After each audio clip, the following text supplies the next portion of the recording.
মানবিকতা, এই শব্দটি কি আজ শুধুই বইয়ের পাতা সীমাবদ্ধ?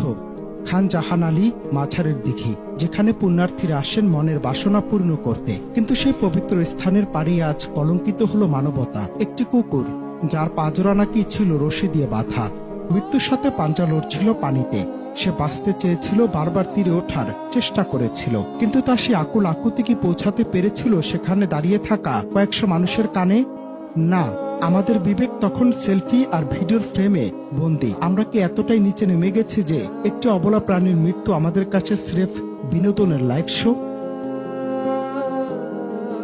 সবাই দাঁড়িয়ে দেখছিলেন। কেউ একজন হয়তো নিছক মজা করার জন্য কুকুরটিকে ছুঁড়ে ফেলেছিল জলজান্ত জমের মুখে। চারদিকে মোবাইল ফোনের ক্যামেরার ফ্ল্যাশ জ্বলছিল। সবাই সেরা অ্যাঙ্গেল খুঁজছিল সেই বিভৎস দৃশ্য ধারণ করতে, অথচ চাইলে কেউ একজন হাত বাড়িয়ে তাকে টেনে তুলতে পারতেন। কিন্তু আমাদের মানবিক